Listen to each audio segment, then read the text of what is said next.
Welcome back to my podcast. Alrighty, guys. So, welcome back to Review by Top Shelf Tammie. That's me, where I make book recommendations for you guys to read. This is the questions and discussion portion of this series, Love Bomb, A Dark Romance by Misha Mish, and When My Soul Met a Thug by Jessica Ann Watkins. And I am so excited. I told you guys last week these books were going to put you on an emotional roller coaster and make you cry a little bit. So I'm excited to discuss. So we're going to jump right on in and get to what we came here to do because we only come here for one thing, right? All righty. So jumping right in, we are going to start with Love Bomb, A Dark Romance by Misha Mish. Again, this book was just published this year, May 25 of 2025. And our two main characters in this book was Lyric and Blessing. Okay. So my first question, and it really wasn't about the book. It was kind of sort of about the book, but kind of sort of about real life. But they made this such a big issue in this book. I was just like, I have to give my take on this. And my first question is it okay to date a friend's family member? Because again, referring back to the book, Lyric had a crush on Blessing, and she was scared that her friend wasn't going to be on board with the relationship. She didn't want to tell. She didn't want to pursue the relationship at first. It was very hidden, very secretive. Now, to get to my answer on my question of is it okay to date a friend's family member? For me, I would say if you guys are mature enough to handle the situation, then I feel like it's okay. I have a lot of brothers, so it always kind of was a girl who's like, "Oh, I think your brother cute," and this, that, and the third. And my response to that will always be like, "Listen, I don't think you should, but if you do and it go left, don't come to me complaining." That was always like my go-to answer. So I wouldn't say yes or no if it's okay to date a friend's family member. I'm giving it from my perspective where a lot of my friends, because of course I'm a female and I had a lot of brothers, wanted to date my brothers. And like I said, I didn't have a problem with it. It's just long as you know if it go left, don't let that interfere in our relationship. So if you are mature enough to handle a situation like this where everybody is so closely entwined, then I'm like, okay, all for it. Cool. But if you know she crazy, he crazy, and everybody crazy in the relationship, you probably should. You probably should, right?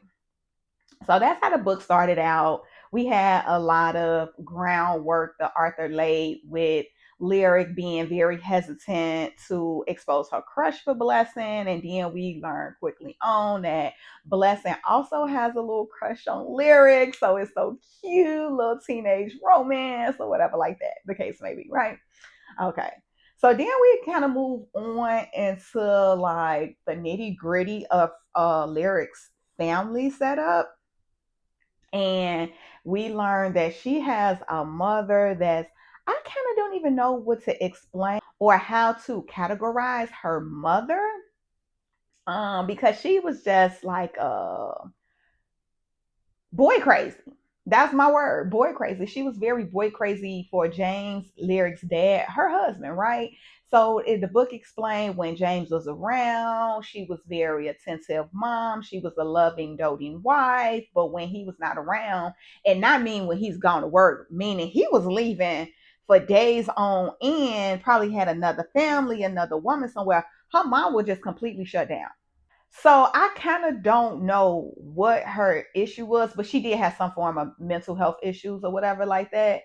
But yeah, it was just like crazy. Her behavior was very inconsistent, but consistent with somebody with a mental health issue. That mental health issue in the beginning of the book is undiagnosed, and we don't know what it is as readers.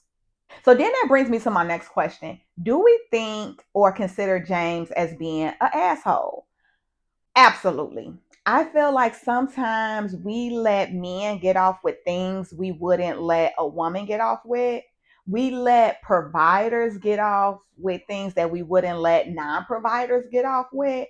And he was absolutely an asshole. I think because he felt he paid for certain things and he carried the financial burden that he could do whatever he wanted to do. And but he knew that his behavior also affected her behavior, which was the mom's behavior, Tamara, and he did not care. So yes, he was an asshole. Absolute asshole. So moving right back on into the next question. Do we trust Blessing in the beginning of the book? I did not trust Blessing because Lyric told us he had a girlfriend, and then he came around pursuing Lyric still. And then this is the one comment. When a guy make this comment, it kind of sends up the red flag, and you just like, and he was just, and Lyric was like, "What about your girlfriend?" And he was like, "Don't worry about my girlfriend because she wouldn't be worried about you."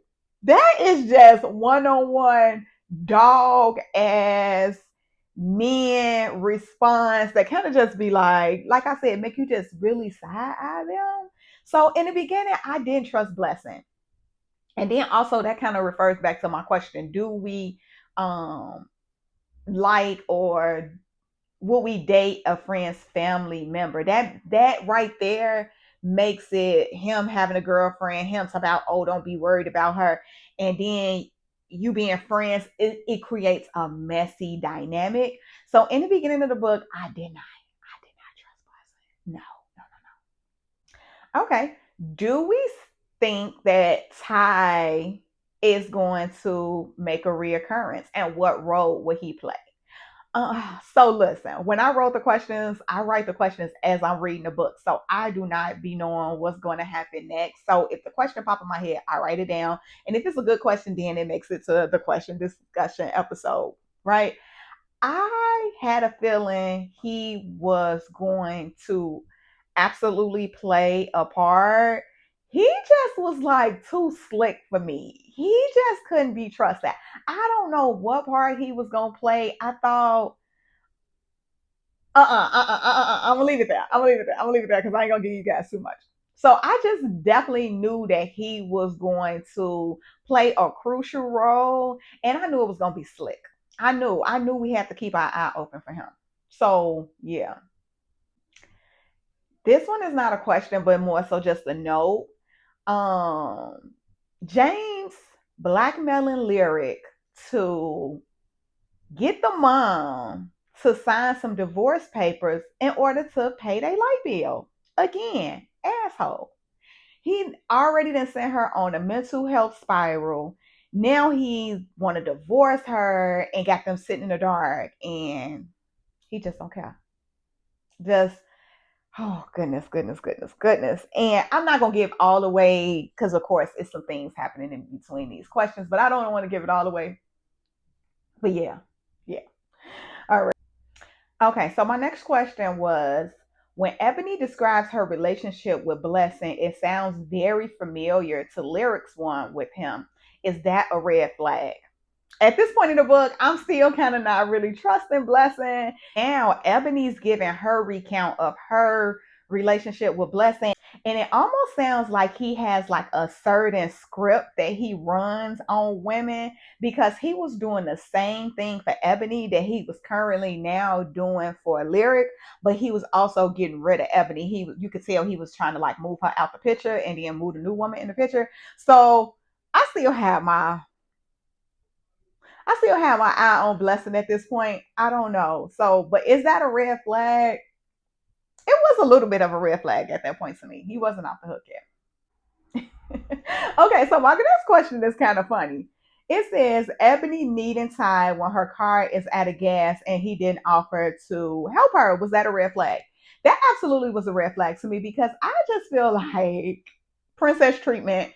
I just feel like when you meet a guy in under these circumstances, which being at the gas station, your car was out of gas, and it was right down the road, and he basically just was interested in getting a number and just like keeping it moving.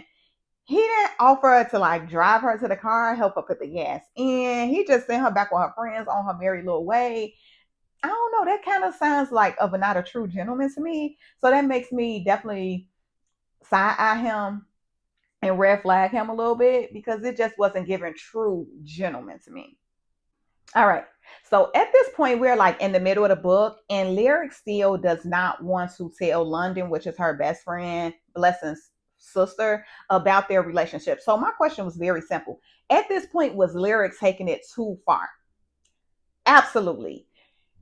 Blessing had did a lot for her at this point, and as a friend and as a best friend, and the way that their relationship was so strong, I think if she would have told London at this point, it would have been okay. So she was pushing it to me. Just like Blessing started to come around and be like, "You pushing it?" She was definitely pushing it to me.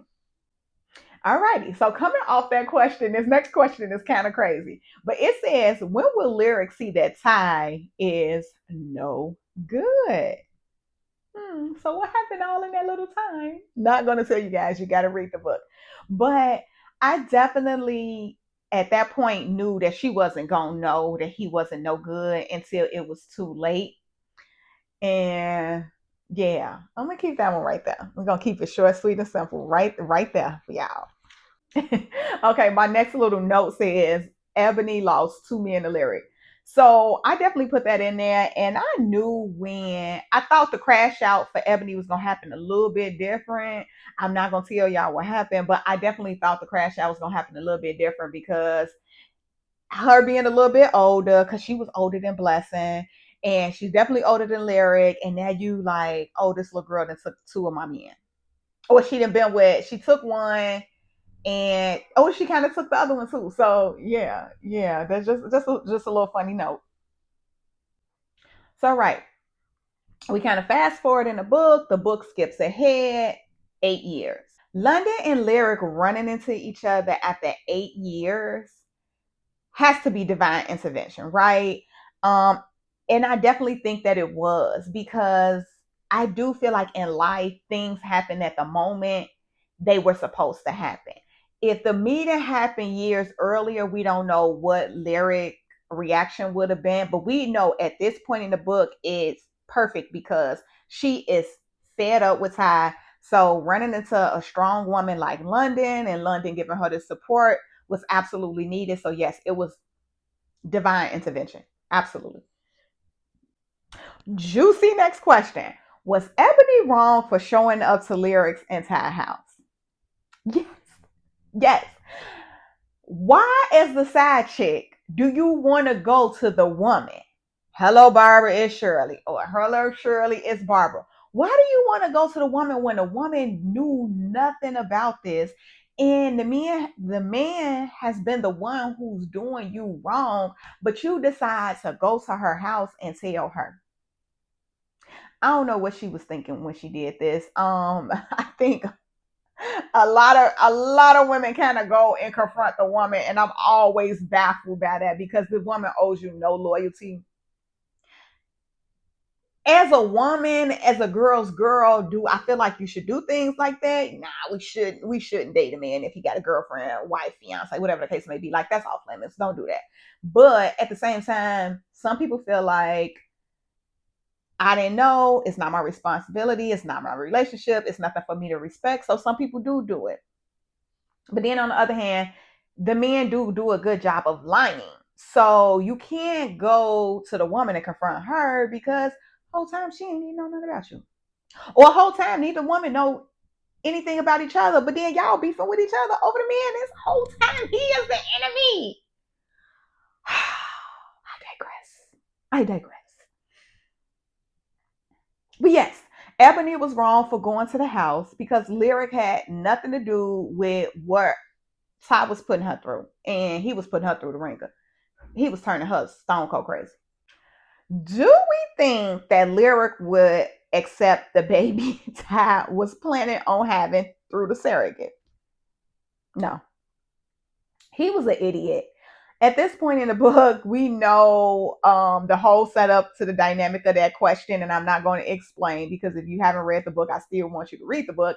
But I did definitely knew she was not going to accept the baby just because of how she been trying very hard not to bring a baby in the world by him so that she would not be locked down with him any further. So in his mind, I don't know why he thought this was a good idea, but it was not.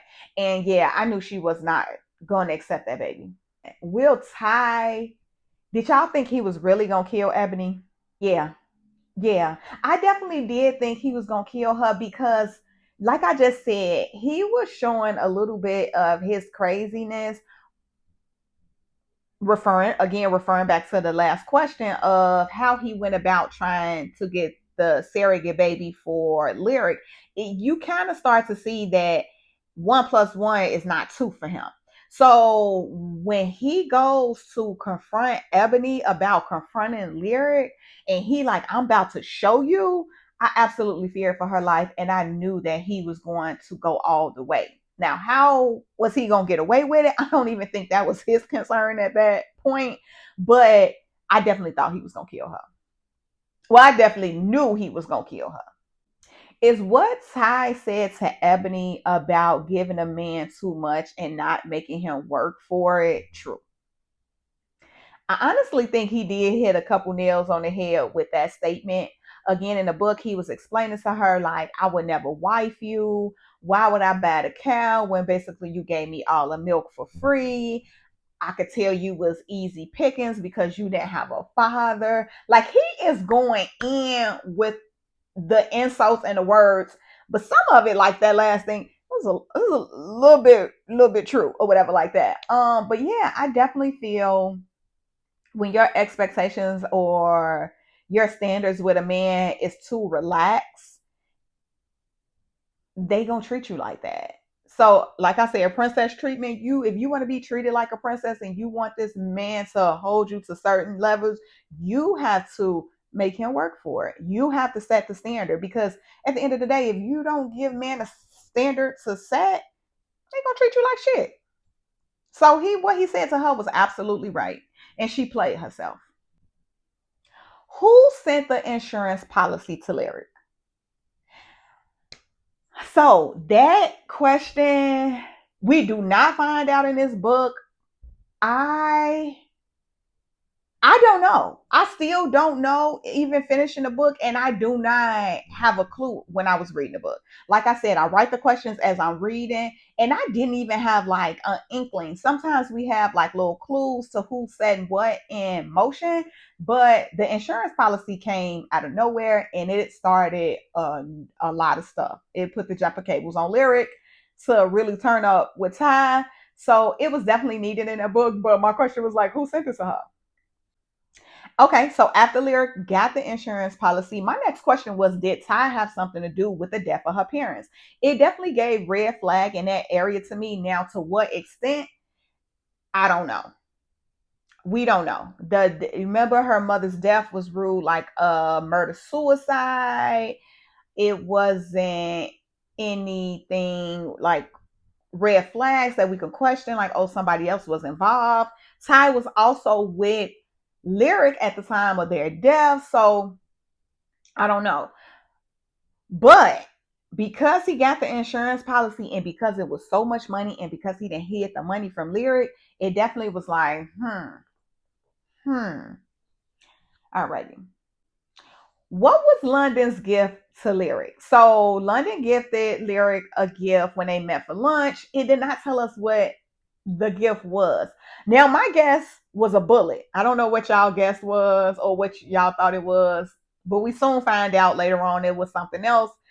Something close to that, but yeah, I thought it was gonna be a bullet, and I thought it kind of gave her whatever it was. It definitely motivated her because I think after opening it, she was just like, oh, this is exactly what I needed today. So it definitely motivated her to set her life on the right path, I guess. Okay. Oh, my next question kind of gives it all away. So we get to the end, y'all. We get to the end.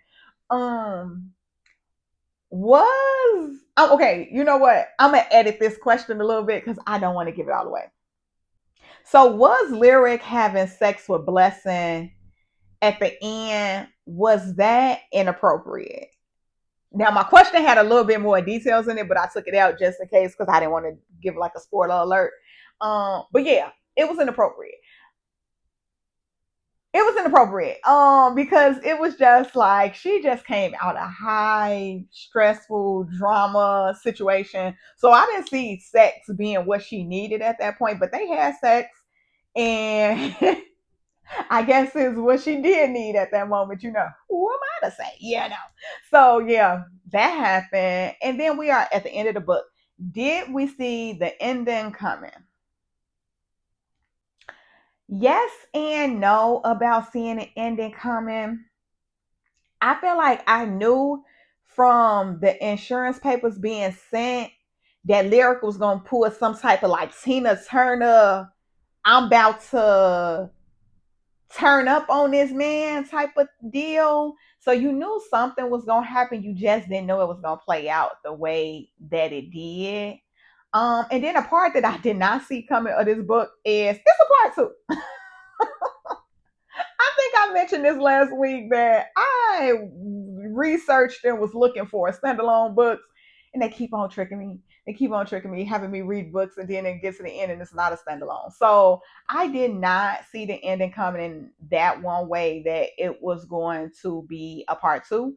They actually wrapped this book kind of good, but the part two is not out yet, so I did not read that yet. Again, because it is so many other books and it's not out yet, I probably would not read this. But if you pick this book to read, definitely, definitely read part two.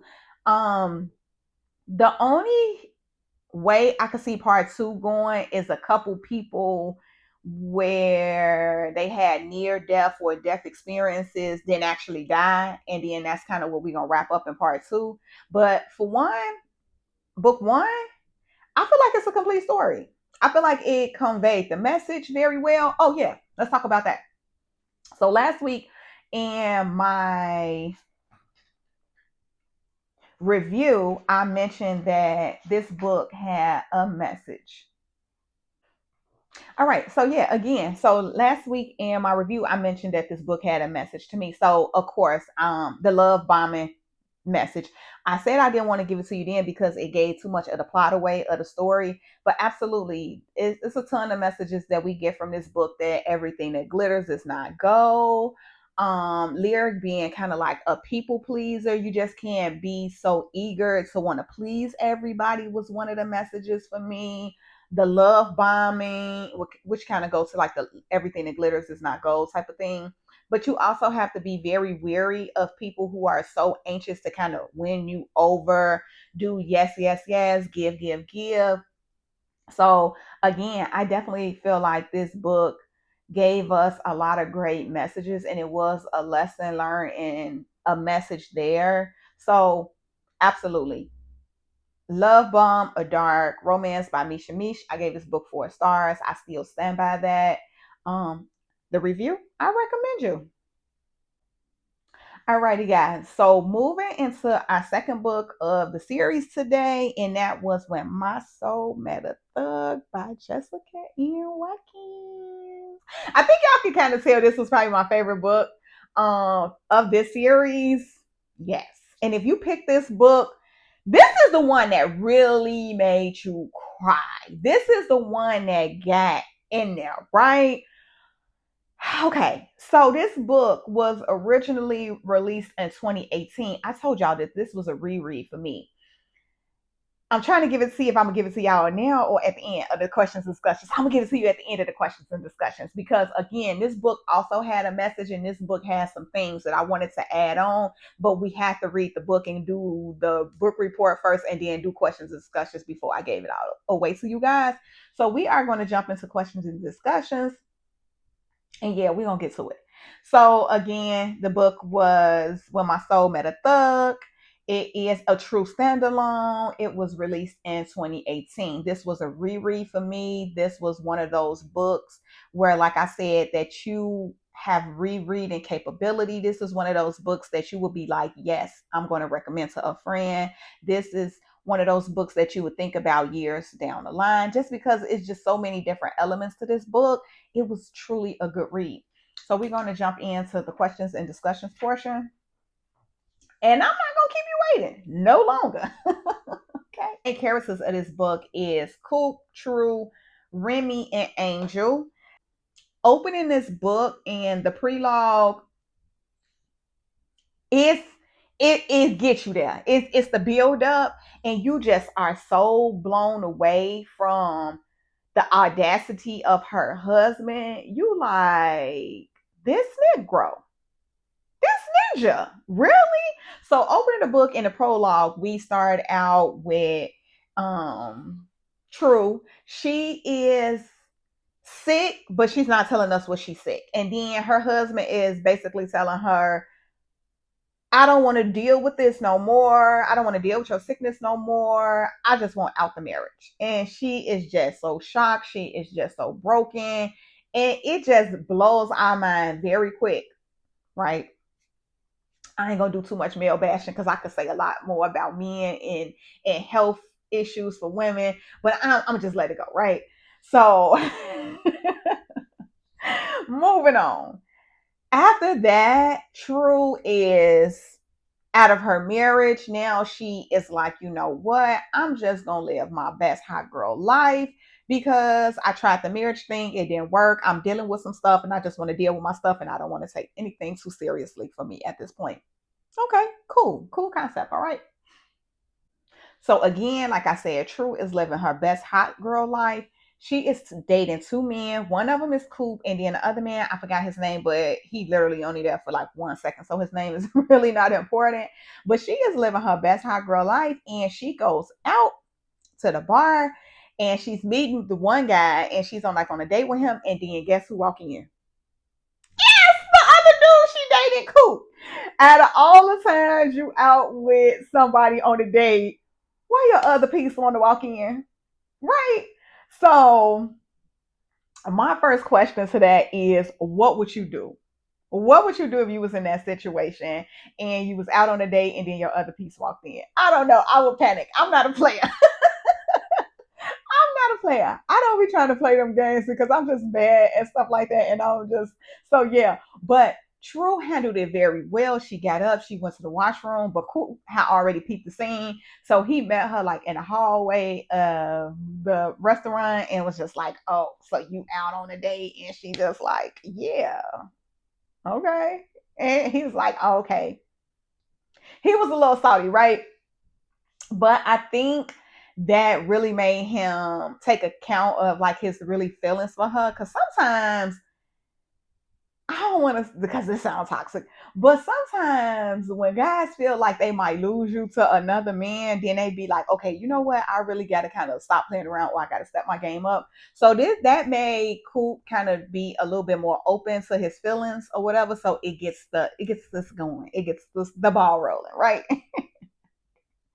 All right. And then we are introduced to Coop a little bit. He's described as like the unlovable asshole, but the women want to be with him, but he's just like mean. He's a meanie or whatever like that. All right. And so, again, that is just a little bit of our introduction to Coop and True. So, at this point, we really don't have a lot of questions about what's going on in the book. I think the only question we have is what's going on with True. And like I said last week, the readers, we get a little bit of a hint of it, but her guy, her love interest, they don't know anything. So that is True and Coop. So the other story of this story is Remy. Remy is with her man. We get a good introduction of who she is. And she has been with this man for 10 years. And he has been cheating like all 10 years and putting my girl through the ringer.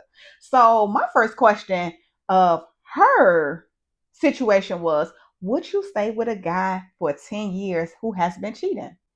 No, I don't. No. Listen, I feel like cheating has become so normalized in today's society of dating, but I just feel like the reality is cheating is a no no. You cannot fully love somebody and cheat for 10 years. Men stop cheating when they want to stop cheating. They have to say, you know what, I love this woman so much and I don't want to run the risk of losing her that I am going to stop cheating. So no, I will not stay with nobody for 10 years that's cheating because obviously you don't love me. Remy, I don't see how you did it, girl. But moving along, because this is a story. Was Remy delusional to think that Banks was going to marry her? Absolutely. Like I just said, 10 years of cheating, this man do not love you. And so for you to still be waiting around on year 10 talking about a wedding ring, and you know this is the time, this is gonna be the year, this is gonna be the anniversary that he's gonna marry you. She was very delusional. Very delusional. My next question was, did Remy tell her family too much about her relationship? Absolutely. Even though Banks was a piece of shit, I kind of get, she needed an outlet to discuss, but you have to always be mindful of when you tell your friends and your family like certain bad things about your partner, you're forgiven. They're not forgiven.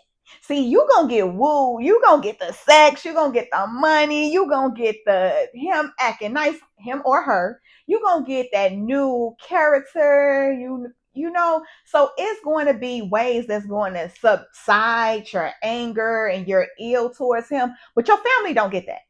So once you tell your family, and your family loves you, so once you tell your family like, hey, this person is doing me wrong, they are going to be up in arms, and they're not going to be as forgiving as you are. So again, my question was, did she tell her family too much? Yes, because she was looking for them to be very supportive. Because again, she was like, oh, this is the year we're going to get married and I'm going to get the ring. And her family was like, girl, no, you're not. But if you say so, if you like it, I love it. Right? Her family would hit them with that. Like, if you like it, I love it. That was more so her sister kind of being nice about it. But her mama was just like, girl, no, you delusional. Mm-mm, mm-mm. And I don't like him. So, yeah, she told them a little too much. If she still wanted that support, that family support, she shouldn't have told them all of that. What should have been a breaking point for Remy?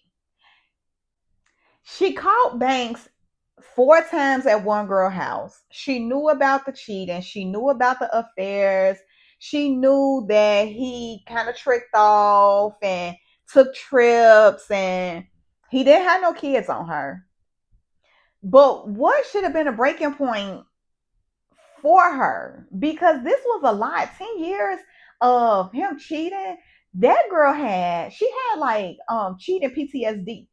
In the beginning of her little introductory chapters, if this man didn't answer his phone, she was ready to put on her shoes and pull up at somebody's house just to see if he was there. So I feel like that's the answer. When you feel like a man is driving you that far insane and you are losing that much of yourself in him and his cheating and behind him, it's time to go. You reached your breaking point. But I feel like Remy didn't really understand that yet. You know what I'm saying? Because her family was trying to tell her, but she didn't want to hear it. She was really in too deep. She was in deep with him. Is Banks redeemable? Will he prove everybody wrong? For a second, he did have me fooled when she came looking for him like a crazy woman, and he came out the back of the club and he wasn't doing nothing. I was like, okay, they gonna fix it up, they gonna get it together.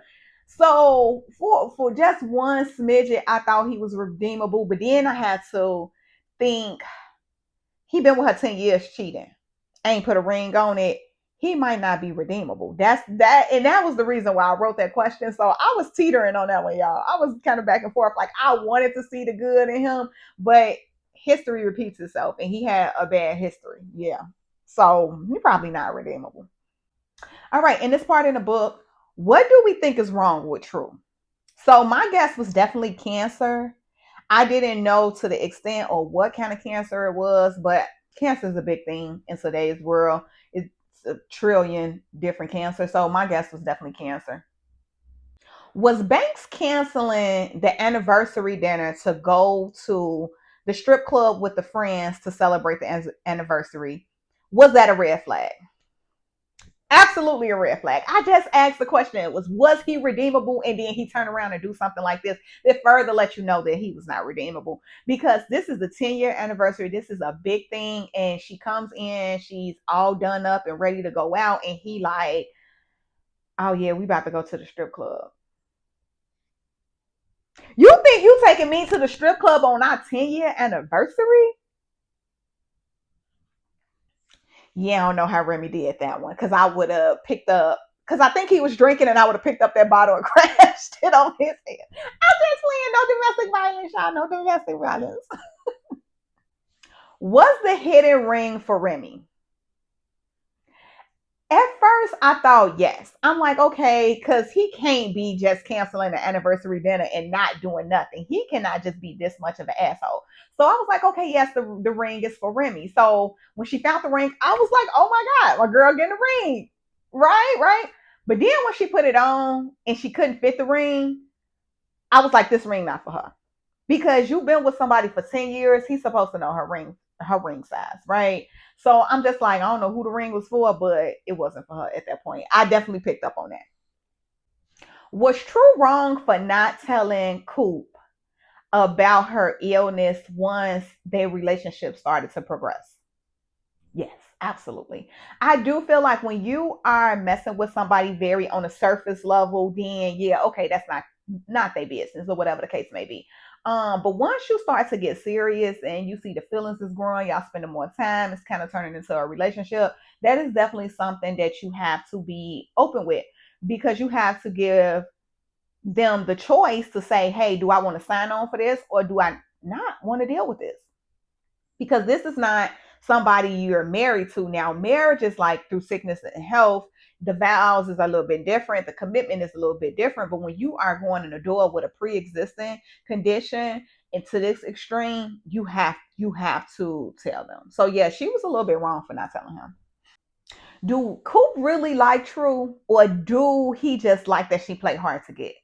So I was teetering again on that question because it was like he didn't start to show that he really liked her until he pulled up at the bar and she was with another man. You know what I'm saying? And then that's when he kind of started paying attention to her.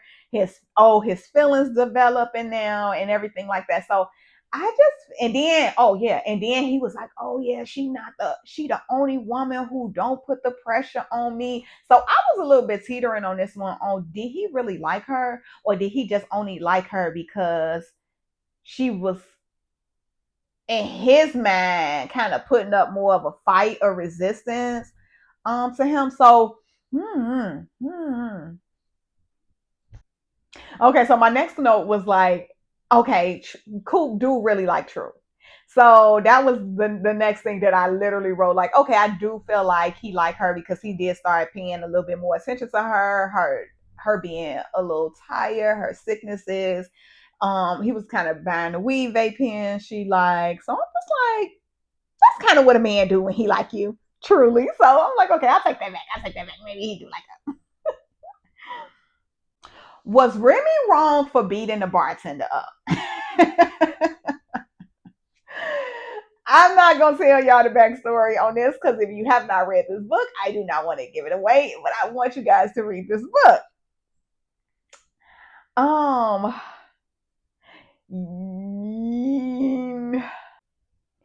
I think that she was a little wrong for attempting to fight the bartender in the beginning because, like I just said, if you are approaching a woman about a man and a woman is like, I have no knowledge of you, then at that point you have to back off and be like, okay, cool, you innocent. As long as you stand over there and you don't say nothing, this ass whooping ain't got your name on it, right? That's how I feel about the situation. But I think she went right in on a full attack mode because she seen the ring on the girl finger and she was like, that's my ring, that's my ring, that's my ring. And so yeah, she was a little bit wrong for beating the girl up. I know her emotions was high and because of the situation of what it was, but she was wrong for attacking the bartender. Now I think when Banks came, the girl got a little smart at the mouth. So at that point, yeah, she wasn't wrong because like I said, long as you stand over there, keep your mouth closed. This ass whooping ain't got your name on it. But when you open your mouth and start talking tough, because this man that came, now the ass whooping got your name on it too. So yeah, and no, she was wrong. I think it's levels to it. My next note say Banks is a motherfucker, and he was. I'm not going to elaborate no more. That was just a note. If you have read the book and you watching this episode, then you know after that question about Remy beating that bartender up, then you feel how I feel about Banks at this point. Moving on. Was Coop's reaction to True's secret about her health, was it too much or was it fair? Mm, I feel like it wasn't too much because like I just said, True should have been upfront and truthful with him about the severity of her health issue at this point, but she was not. I do think he took it too far because when she's like, I'm pregnant, and then he ended up not being around the whole pregnancy. But 7 months, I think that's from, yeah, she's like 2 months or something when she told him, and he didn't come back around till like the baby was born. So he was away for 7 months. So on one hand, I want to say, like, yes, his reaction was understandable, but he did take it to the extreme. And I do feel like he should have kind of got over it a little bit more faster just for the simple fact that she was pregnant and there was a baby involved. So yeah. Do we trust Banks' call to Remy at this point? No, no. Mm-mm. I knew when he called, I said in the back of my mind, I said, something ain't right in the water. I said that. Now, I'm not going to give it all to you guys, but I did not trust it. Banks is not the type of person that you trust. 10 years cheater. That ring was on somebody else's finger. You been gone. Now, all of a sudden, you pop back up out the blue. Something ain't clean in the water. Now you want that old thing back because that person for 10 years never broke bad on you. And now who you broke bad on me for, then broke bad on you. Now you won't come back around. Mm-mm. I ain't trusted. Did you peep what True was doing between Coop and Remy? Absolutely, absolutely. Because at this point in the book, we know True's condition, we know Remy's condition, we know Coop's condition, and you know, I don't want to give it away just in case some of y'all are cheating, but yes. Was True correct in saying that Coop only loved her and was not in love with her? I think she was actually wrong about that. I do think that he was in love with her. And that's how he was able to determine his next love for the next person or whatever the case may be. So I do think she was wrong about that. But, you know, it doesn't stop no flow of the story of the book. It was just a question that I had and the answer that I gave. Was True wrong for her letter request? It was a little odd. I think I said this last week. It was something that white people do, but I think it was a little odd. But I guess if everybody's cool and everybody is on board with it, I guess it's okay, right? Did you see the ending coming? No, no. So I'm gonna say no. So because there was a lot of parts in this book that I did not see coming, right? Okay. Oh, I don't want to give it to you guys like this. I'm struggling, but I'm gonna give it. I'm gonna give some of it. I'm not gonna give all of it away. I feel like y'all got still need to read the book. Again, this book was When My Soul Met a Thug by Jessica N. Watkins. This was a reread for me. This was a book, like I said, that I would definitely recommend for people. I gave this book 5 stars. I think about this book. I would tell other people to read this book. The one thing that I said last week in the review that I was very surprised that the author did that most people wouldn't do is kill a main character. I said it, y'all. So if you have not read this book at this point, you shouldn't have been watching this episode. You shouldn't have been watching this episode, but you need to not watch the rest of this, okay? So stop at this point. Stop. I have never read too many books where Arthur have killed the main character. I was completely shocked. I just knew a miracle was going to happen. I did not expect True to die. I was completely taken back. I didn't think that's where we was going. I thought that she was gonna be cool. He had all this money and something was gonna happen and she was just not gonna die. I love that the Arthur did that. That was a twist. That was something fresh that I mentioned last week. That is something, and I read a lot of books, and maybe I just haven't came across of it, but that is something that Arthur does not do a lot. Arthur does not kill a main character. So I was completely blown away by that, even a second time, even on a reread. But I loved it, and it just made the story very, very unique. I think last week too with this book, I felt like one of the messages was like life is short. You have to be appreciative for what you have. I don't feel like when I say like live every day like it's your last, I don't mean like going out and spending all your money, but it's like you have to make sure you telling your loved ones you love them. You have to just make sure you being a good person in this world, putting your best foot forward in society and just kind of like living with no regrets, right? Because true, she was so super young and she died, right? Of a health issue that like anybody can die of. Well, I don't think they said exactly. No, no, no. They did say it. They did say, what I think it was like brain cancer or something like that. But it's so many, like I said, it's so many different cancers out here, and it's so many ways that babies, toddlers, adolescents, teenagers, young adults, people in their mid 30s, 40s, 50s, 60s, 70s, 80s die from cancer. And it's kind of like you just don't never know. So I love that the Arthur we well, I got the lesson out of this book. Like life is short and you have to appreciate it. I thought that was super great. Again, it was a very fresh take on a love story. So we had two characters dealing with heartbreak that eventually his person dies, her person leaves her for something else, and then they find love in each other. I thought that was really great. Um, like I said, this book took me on the emotional roller coaster. I definitely cried. I cried. This is book I cried the first time and I cried the second time. This book was great. I will recommend it. I gave this book 5 stars. So again, let me set it up properly. When My Soul Met a Thug by Jessica Ian Watkins, the review, I give you 5 stars and I recommend you, girl. Alrighty, guys. So I am not going to hold you guys too much longer. This has been a questions and discussions episode of this series.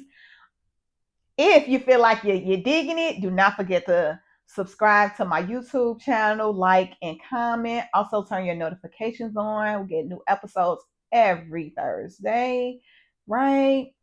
Alrighty. So I know I give you guys my take on the questions and discussions, but if you ever want to give me yours, please feel free to write into my email and I will read yours on the show. That email is ts_tammypie@yahoo.com. If you are an author who would like your book reviewed, proofread, or a poem read on the show, you can also email to that same email address, and that's ts_tammypie@yahoo.com. If you want to follow me on the socials, because I be lit a little bit, my Instagram is topshelf_Tammie, and my TikTok is topshelf Tammie. And until next time.